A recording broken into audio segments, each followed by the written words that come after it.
नमस्कार, आप देख रहे हैं डीडी न्यूज। आपके साथ मैं हूं गौरव श्रीवास्तव। संसद समाचार की चलिए शुरुआत करते हैं और सबसे पहले नजर डालते हैं लोकसभा पर। प्रधानमंत्री नरेंद्र मोदी ने मंगलवार को लोकसभा में पिछले दिनों उत्तर प्रदेश के प्रयागराज में हुए महाकुंभ पर वक्तव्य दिया। उन्होंने इस भव्य आयोजन को भारत के इतिहास में अहम मोड़ करार देते हुए कहा कि दुनिया ने देश के विराट स्वरूप को देखा और ये सबका प्रयास का साक्षात स्वरूप भी था, जिसमें एकता का अमृत समेत कई अमृत निकले। उन्होंने ये भी कहा कि महाकुंभ में अनेकता में एकता का विराट रूप, देश की सामूहिक चेतना और सामर्थ्य भी दिखा। प्रधानमंत्री ने निचले सदन में विपक्षी सदस्यों की टोका टाकी के बीच कहा कि आज मैं इस सदन के माध्यम से कोटि कोटि देशवासियों को नमन करता हूं, जिनकी वजह से महाकुंभ का सफल आयोजन हुआ। महाकुंभ की सफलता में अनेक लोगों को उनका योगदान रहा है और मैं सरकार के समाज के सभी कर्मयोगियों का अभिनंदन करता हूं। मैं देश भर के श्रद्धालुओं को, उत्तर प्रदेश की जनता, विशेष तौर पर प्रयागराज की जनता का धन्यवाद करता हूं। उनके मुताबिक ये जनता जनार्दन के संकल्पों के लिए, जनता जनार्दन की श्रद्धा से प्रेरित महाकुंभ था। प्रधानमंत्री मोदी ने कहा कि हम सब जानते हैं कि गंगा जी को धरती पर लाने के लिए एक भागीरथ प्रयास हुआ था। वैसे ही महाप्रयास इस महाकुंभ के भव्य आयोजन में भी हमने देखा है। मैंने लाल किले से सबका प्रयास के महत्व पर जोर दिया था। पूरे विश्व ने महाकुंभ के रूप में भारत के विराट स्वरूप के दर्शन किए। उन्होंने इस बात पर जोर दिया कि सबका प्रयास का यही साक्षात स्वरूप है। उन्होंने कहा कि पिछले वर्ष अयोध्या के राम मंदिर में हुए प्राण प्रतिष्ठा समारोह में हमने महसूस किया था कि कैसे देश 1000 वर्षों के लिए तैयार हो रहा है। इसके ठीक एक साल बाद महाकुंभ के आयोजन ने हम सबके इस विचार को और दृढ़ किया है। देश की ये सामूहिक चेतना देश का सामर्थ्य बताती है। प्रधानमंत्री मोदी ने कहा कि हमने करीब 1.5 महीने तक भारत में महाकुंभ का उत्साह देखा, उमंग को अनुभव किया, कैसे सुविधा असुविधा की चिंता से ऊपर उठते हुए कोटि कोटि श्रद्धालु श्रद्धा भाव में जुटे। ये हमारी बहुत बड़ी ताकत है। जब अलग अलग भाषा बोली बोलने वाले लोग संगम तट पर हर हर गंगे का उद्घोष करते हैं तो एक भारत श्रेष्ठ भारत की झलक दिखती है, एकता की भावना बढ़ती है। उन्होंने कहा कि महाकुंभ से बहुत से अमृत निकले हैं और एकता का अमृत इसका बहुत पवित्र प्रसाद है। उन्होंने कहा कि महाकुंभ ऐसा आयोजन रहा जिसमें देश के हर क्षेत्र से, हर कोने से लोग यहाँ पर एक हो गए।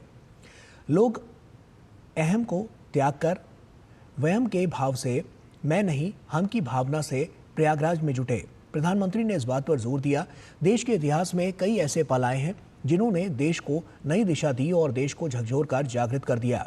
प्रधानमंत्री ने स्वामी विवेकानंद के शिकागो सर्वधर्म सम्मेलन में दिए गए भाषण, गांधी जी के दांडी मार्च और नेताजी सुभाष चंद्र बोस के दिल्ली चलो का नारा देने जैसे ऐतिहासिक अवसरों का उल्लेख करते हुए कहा कि मैं प्रयागराज महाकुंभ को भी ऐसे ही एक अहम पड़ाव के रूप में देखता हूँ, जिसमें जागृत होते भारत का प्रतिबिंब दिखा। प्रधानमंत्री ने अपने हालिया मॉरिशस दौरे का उल्लेख करते हुए कहा कि ये उमंग उत्साह यहीं तक सीमित नहीं था। बीते सप्ताह मैं मॉरिशस में था। मैं त्रिवेणी से महाकुंभ के समय का पावन जल लेकर गया था। जब उस पवित्र जल को मॉरिशस के गंगा तालाब में अर्पित किया गया, तब वहाँ जो श्रद्धा का, आस्था का, उत्सव का माहौल था, वो देखते ही बनता था।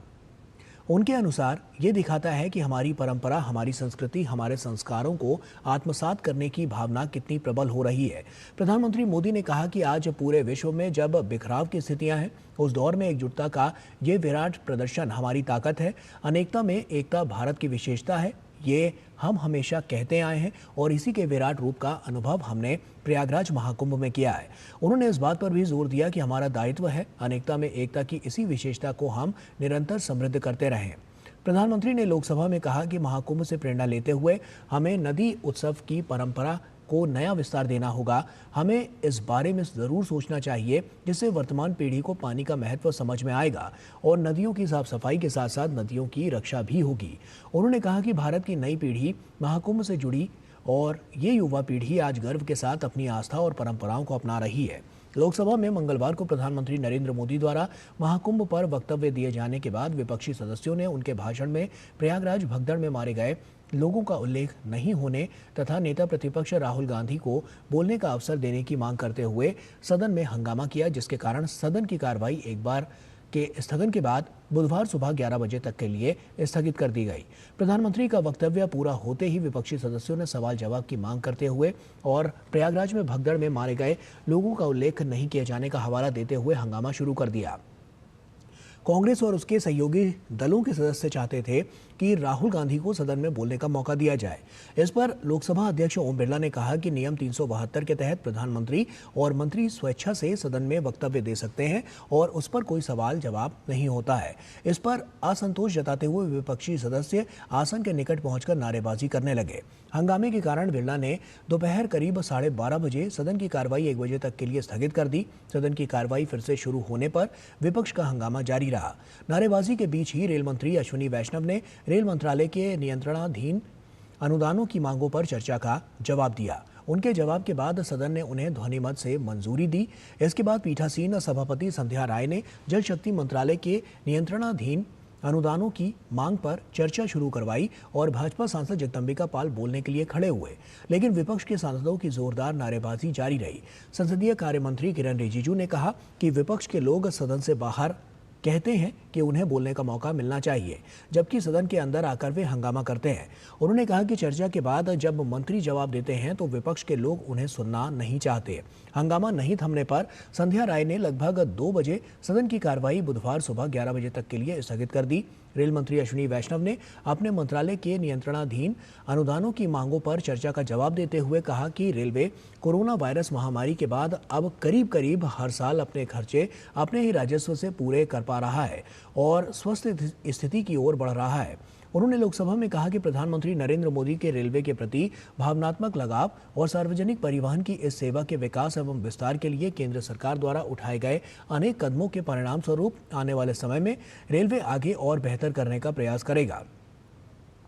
सदन में वर्ष 2025 से 26 के लिए रेल मंत्रालयों की नियंत्रणाधीन अनुदानों की मांगों पर सोमवार को हुई चर्चा का जवाब देते हुए रेल मंत्री ने कहा कि प्रधानमंत्री मोदी का रेलवे के प्रति भावनात्मक लगाव है और उन्होंने रेलवे के लिए 2.52 लाख करोड़ रुपए का ऐतिहासिक बजट प्रस्तुत कराया है। रेल मंत्री के जवाब के बाद सदन के विपक्षी सदस्यों के कटौती प्रस्तावों को खारिज करते हुए ध्वनिमत से इस अनुदान मांगों को पारित कर दिया गया। उनका कहना था कि कोविड में रेलवे को काफी कठिनाई आई, लेकिन आज ये उपक्रम मुश्किलों से निकलकर अच्छी स्थिति में आया है और आज परिस्थितियां ऐसी हैं कि रेलवे अपने करीब सारे खर्चे अपने राजस्व से पूरे कर पा रहा है।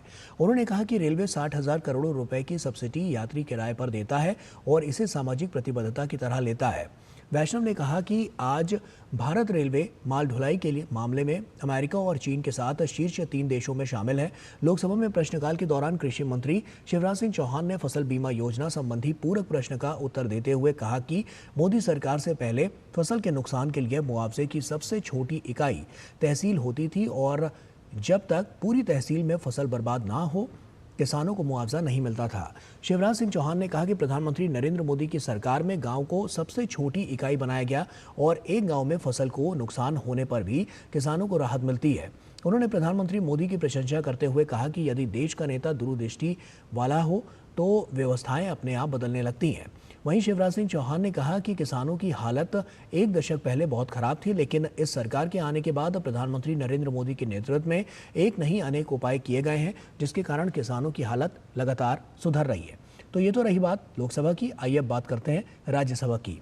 संसद ने मंगलवार को वर्ष 2024 से 25 के लिए अनुदान की अनुपूरक मांगों के दूसरे बैच 2021 से 22 के लिए अतिरिक्त अनुदानों की मांगों और 2025 से 26 के लिए मणिपुर के बजट और राज्य से संबंधित अनुदान की अनुपूरक मांगों को मंजूरी प्रदान की।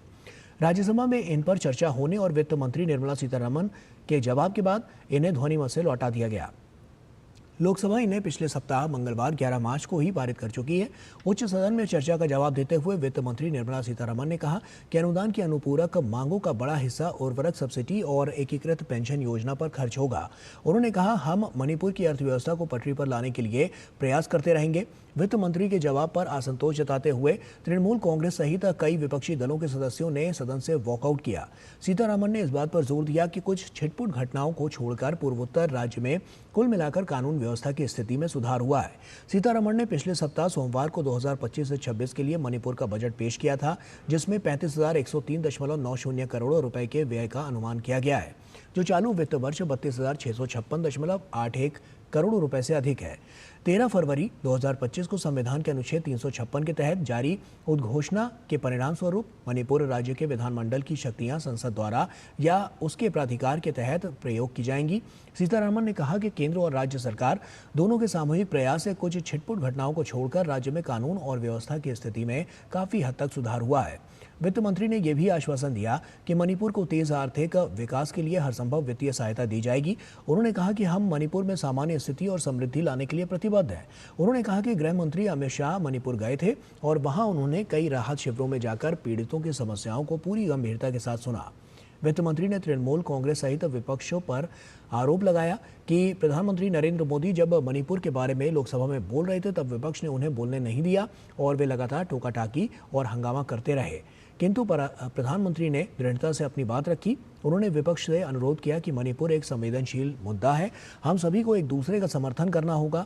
उन्होंने कहा कि नरेंद्र मोदी सरकार ने मणिपुर सहित देश के सभी राज्यों के प्रति पूरी संवेदनशीलता दिखाई है।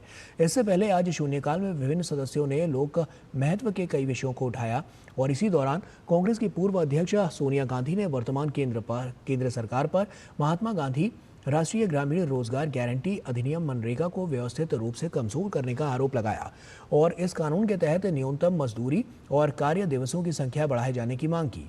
उन्होंने इस कानून को जारी रखने और साथ ही इसका विस्तार करने के लिए पर्याप्त वित्तीय प्रावधान किए जाने की भी मांग की। उन्होंने कहा कि हालांकि ये गहरी चिंता का विषय है कि वर्तमान भाजपा सरकार ने व्यवस्थित रूप से इसे कमजोर कर दिया है और इसके लिए बजट आवंटन 86,000 करोड़ रुपए पर स्थिर बना हुआ है, जो जीडीपी के प्रतिशत के रूप में 10 साल का सबसे कम प्रतिशत है। शून्यकाल में ही कांग्रेस के प्रमोद तिवारी ने शेयर बाजार में लगातार गिरावट का मुद्दा उठाया और इस पर चिंता जताते हुए निवेशकों को राहत पहुंचाने के लिए सरकार से ठोस कदम उठाने का अनुरोध किया। उन्होंने कहा पिछले 5 महीने में 95 लाख करोड़ रुपए स्वाहा हो गए। विदेशी निवेशकों को भारतीय बाजार अब आकर्षक नहीं लग रहा है। पिछले 6 महीनों में विदेशी निवेशकों ने 1.67 लाख करोड़ रुपए बाजार से निकाल लिए हैं। उन्होंने आरोप लगाया कि इस तबाही के बीच सरकार मौन साधे हुए है। कांग्रेस के वरिष्ठ सदस्य ने कहा कि भारतीय शेयर बाजार विश्व में सबसे खराब प्रदर्शन करने वाले शेयर बाजारों में शामिल हो गया है और इस गिरावट का असर सबसे ज्यादा छोटे निवेशकों पर पड़ रहा है।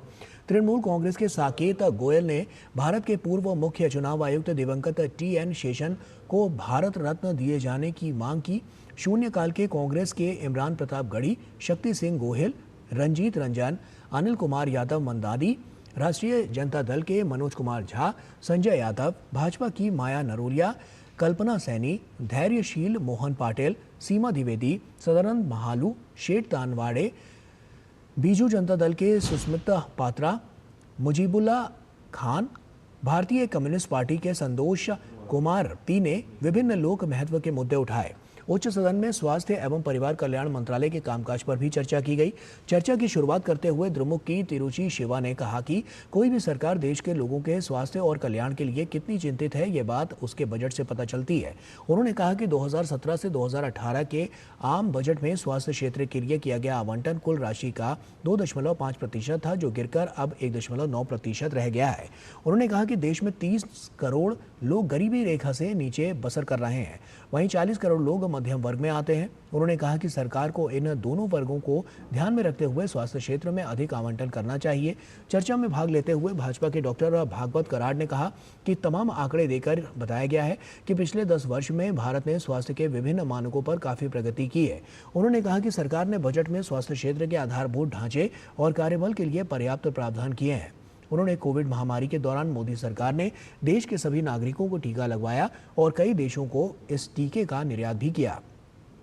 चर्चा में भाग लेते हुए कांग्रेस के अखिलेश प्रसाद सिंह ने कहा कि पूर्ववर्ती कांग्रेस शासन में भारत में स्वास्थ्य के क्षेत्र में कई उपलब्धियां हासिल की गई हैं, इसीलिए की जा सकी हैं क्योंकि तत्कालीन सरकार ने आधारभूत क्षेत्र पर काफी निवेश किया था। उन्होंने कहा कि आज भी राष्ट्रीय ग्रामीण स्वास्थ्य मिशन का वही ढांचा है जो पूर्ववर्ती सरकार ने तैयार किया था। उन्होंने कहा कि वर्तमान सरकार आए दिन नए मेडिकल कॉलेज खोलने के बड़े बड़े दावे करती है, किंतु लगभग हर मेडिकल कॉलेज आज संकाय सदस्यों की भारी कमी का सामना कर रहा है।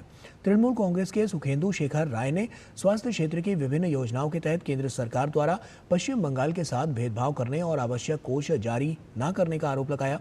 आम आदमी पार्टी के संदीप कुमार पाठक ने सरकार ने अपने स्वास्थ्य संगठनों का एक सर्वेक्षण करवाया जिसमें उनसे अपना स्वयं आकलन करने को कहा गया। उन्होंने कहा कि सर्वेक्षण में शामिल 80% अस्पतालों एवं स्वास्थ्य सुविधाओं ने कहा है कि वो घटिया और कम बुनियादी ढांचे के साथ काम कर रहे हैं। संदीप कुमार पाठक ने कहा कि जब देश में स्वास्थ्य सुविधाओं की ये स्थिति हो तो सरकार को बेहतर स्वास्थ्य सेवाएं कैसे प्रदान कर सकती है। मनोनीत सदस्य सुधा मूर्ति ने कहा कि भारत में महिलाओं में मानसिक समस्या ऐसा विषय है जिस पर बहुत कम चर्चा होती है। उन्होंने कहा कि जन औषधि केंद्रों पर कई महंगी दवाएं काफ़ी एक कॉफ़ी के दाम में के मूल्य पर मिल रही है और उन्होंने ग्रामीण क्षेत्रों में ऐसे जन औषधि केंद्र खोले जाने पर सुझाव दिया। चर्चा में वाईएसआर कांग्रेस के गोला बाबू राव, नीरज डांगी, बीजू जनता दल की सुलता देव, राजद के मनोज कुमार झा, समाजवादी पार्टी की जया बच्चन, भाजपा के इरण कडाडी, रमीलाबेन बेचारी भाई बारा, दीपक प्रकाश, IUML के अब्दुल वहाब, तृणमूल कांग्रेस के मोहम्मद नदीमुल हक, शिवसेना के मिलिंद मुरली देवड़ा, राकांपा की फौजिया खान, अन्ना द्रमुक के M थम्बी दुरे ने हिस्सा लिया। चर्चा अधूरी रही। आसन की ओर से घोषणा की गई कि चर्चा को कल पूरा किया जाएगा और मंत्री का जवाब भी कल होगा। और इसी के साथ संसद समाचार में फिलहाल अभी के लिए इतना ही। दीजिए इजाजत। नमस्कार।